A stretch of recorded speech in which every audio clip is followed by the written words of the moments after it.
What's going on, guys, and welcome back to another episode of Club and Country. This is episode number 78, and we start today's episode off by seeing that Ranieri Guza is coming back from injury, which is just fantastic. Of course, he did tear his hamstring and was out for 2 months, which was a real shame, but now he's coming back into the team, which is great.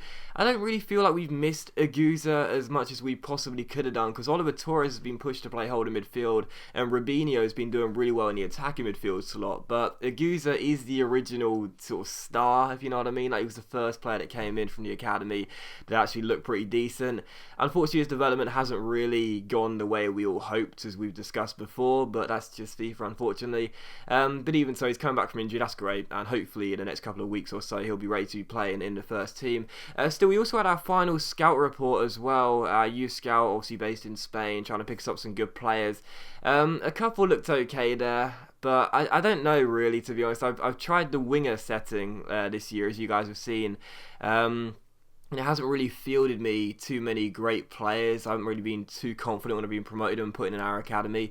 But I just promoted some of the best from the final scout report, put them in our academy, tried to stock up the youth academy, and we'll see how the players look in May. I don't know, to be honest. None of them really look too special after they've been in our academy for a few months. But at the end of the day, we do have still, quite a few players in this Racing Santander team that are through the academy, and some of them starting into this game against KRC Genk away in Belgium, such as Candela and Rubinho. And this was a Europa League game here against Genk away in Belgium. Of course, this is a round of 16 tie. We saw off Galatasaray in a round of 32, which is fantastic. So coming into this game, honestly, I felt really confident coming into the game, and I probably shouldn't have done, because Genk had the first couple of chances and also took the lead in the 13th minute too. Vossen heading the ball past Ruben Blanco and into the back of the net. Really poor defending, and it's a shame as well, because last season, one of the best things about our season, and one of the big reasons as to why we did so well, winning the Copa del Rey and having a good domestic season in the league, was because we defended really well. But this year I haven't really been too solid. It's obviously not been helped with injuries, players like Albin Toza,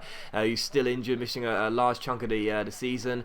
But even so, my defence as a whole, individually has been really, really poor. My defence individually controlling the players has been really poor. Still, Genk 1, Racing Santander 0, Vossen with the goal, really poor from me there. I hold my hands up, that was my mistake, and the Belgians do take the lead. But in the 25th minute here, Oliver Torres on the ball, skips past his man, using his agility and playing a great ball into Ayoza Perez, and Perez does equalise with a header of his own, and that was really nice from Oliver Torres as well. As I briefly mentioned before, he's been playing in the holding midfield position whilst the Goose has been injured, and he's been doing really well there, to be honest, despite the fact he's probably better being pushed up a little bit. That was a lovely floated ball over the top towards Perez, and Perez could not miss. So Genk 1, Racing Santander 1, and Ayoza Perez does equalise for us. And in the 55th minute here, we win the ball back and go on a break. Rubinho playing it through towards Ayoza Perez. He goes through one-on-one with the goalkeeper. No one's going to catch the former Newcastle striker, and he's not going to miss either. And Perez as well, I've seen a couple of people say that Tunkara has scored more goals than Perez in the league this year, and that is actually true, despite Perez being the first choice striker. But one of the big assets of Ayoza Perez is that he does seem to come alive during the European nights, and that's now his 6th goal in the Europa League. So in the league, yes, may not have been as hot as one of the strikers in Tunkara in the team, but in the Europa League he always gets the job done. So Genk 1, Racing Santander 2, both goals coming through Perez. And in the 73rd and 74th minute here, a double save from Ruben Blanco, that first save there and this save as well, to deny 2 headers, and he gets the ball away for a corner. And it was also how the game would finish as well. So 2 big saves from Blanco at the end there means we do get the win away in Belgium by 2-1 in this round of 16 tie, both goals by Perez, and that's a big win for us as well, because we've got 2 away goals. Genk scored 1 obviously, but it does mean because of the away goal ruling, they'll have to score twice at El Sardinero. And yes, my defending this year hasn't been too great, but I can't really see them doing that, to be honest. So yeah, really, really pleased with that, and I think that, to be honest, I'm not going to say we got 1 foot in the quarterfinals, but we definitely got a big advantage over the Belgian team. Still, we take on Barcelona for the second of 3 games in today's episode here, travelling to the new camp. And that was a really funny news article there. In the press conference, I usually just boost the team or boost the player individually with like praise or motivate, and I never really check what is actually said in the news article. But there it said that I claim that Racing Santander are the better team against Barcelona. So coming into this game against the new camp, Luis Enrique must have been sitting there thinking, really? You think you're better than us?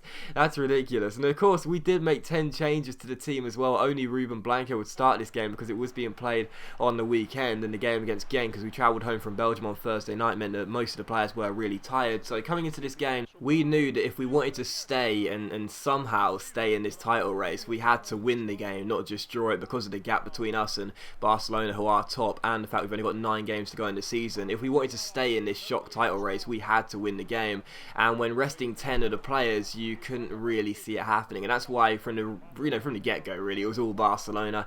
I wasn't in the game at all, and yes, I've beaten bigger teams with backup sides before, but the fact of the matter is, it was a different kind of feel to the game, really, because of the priorities we've had in Europa League this year. And Barcelona would take the lead in the 45th minute through Rakitic, and what a lovely goal it was as well. And it was my mistake, and it's those individual errors that do usually lead to the goal scored against us, so I always take the blame if there's a goal scored by my opponents in the game. And this was just really poor from me. As you guys may notice, I do drag the goalkeeper out quite a bit on occasion, and this was just one of those times where I thought Ruben Blanco is probably going to beat his man to the ball. So as the free ball was played forward there, I thought I'd bring out Ruben Blanco. He couldn't catch up to Neymar. Neymar fed Rakitic, and just, well, what a fantastic goal that is. I mean, yes, the goalkeeper's out of his goal, but when you're outside the area, you've got a couple of men in front of you. There's a left back on the line who does actually come off the line for some reason.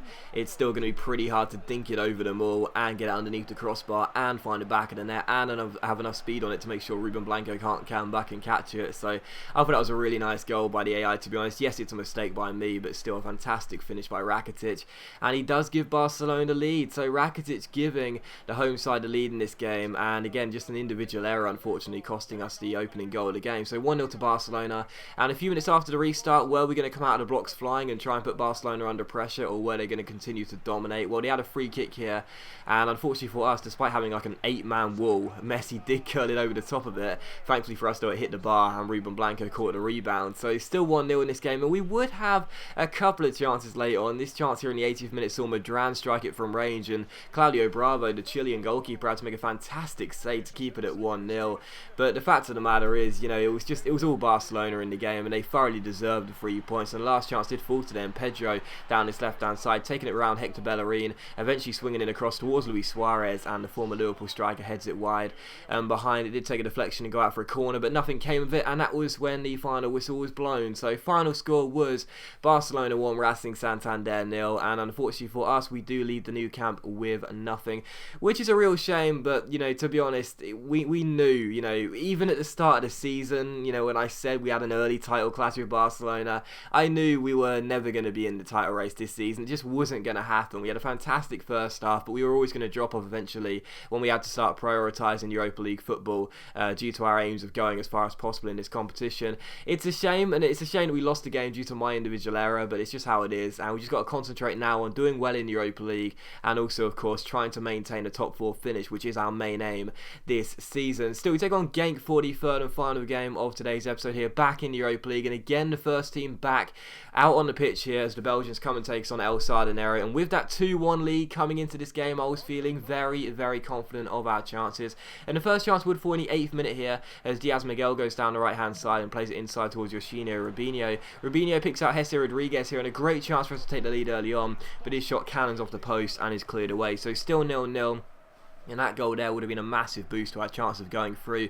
And in the 26th minute here, with Genk needing to score 2 goals in this game, they almost got their first here, with Schravers hitting the bar with his header going just over after deflecting off the top of the bar and behind for a goal kick. So still 0-0 in this game, but both sides hitting the woodwork early on. In the 40th minute, we had a free kick. Jesse Rodriguez stood over it, and Jesse Rodriguez put the ball in the back of the net. And the guy who is still having an incredible season ever since the start, he's never been out of form. He's having a fantastic season for us, and Rodriguez does score again. It's actually his first goal in Europa League this season, because he hasn't actually played too many Europa League games for us, but he's been a fantastic player all round this year, and it's a wonderful free kick. It does actually go through the wall and not over the top of the wall like I first thought. It goes through a gap in the wall, but even so, it's a very nice free kick by Rodriguez, and he does make it 1-0 to Racing Santander. So the aims for Genk hadn't changed despite the goal. They still needed to score 2 goals in this game, otherwise they were going out. But as you can see, just a few minutes later here on the the stroke of half time. Diaz Miguel wins the ball back and finds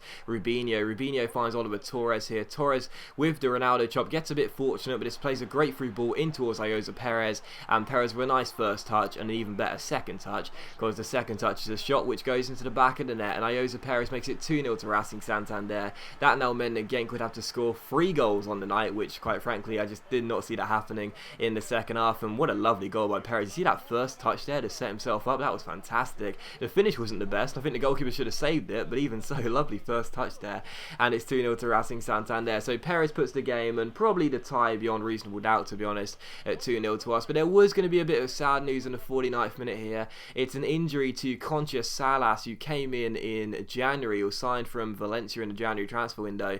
And he's been a really good player for us. I've got to be honest, we signed him 600k. Wasn't sure about it, but he's been really, really good. It's a shame though, he's going to be injured for 8 weeks, which means he's probably going to miss the remainder of the season, or most of it. Even when he comes back, he probably won't be fully fit before the end of the season. That's a real shame for us. And of course, with Albin Tozer out injured as well, it means that for the next few games, or for a while at least, you probably think it's going to be a partnership with Delgado and Carlos Blanco, which isn't too bad, but to be missing Concha Salas and Albin Tozer is a huge blow.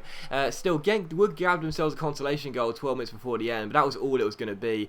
They just didn't have enough time to respond. Again, they did need 3 goals. They got 1 there, but they were never going to get 2 goals in the remaining few minutes. And as you can see, they did have another chance here, which Ruben Blanco made the save from, and in the end, we did clear the ball away, and it was how the game finished. So final score, Racing Santander 2, Genk 1 on aggregate. We do go through by 4 goals to 2, so delighted to make it through to the Europa League quarterfinals, and that was the aim, get to the quarterfinals. But now, as we get into the business end of the competition, we're starting to think maybe, just maybe, in our second European season, we could complete a massive shock and go all the way. But that is going to end the episode, so as always guys, a big thank you for watching the video.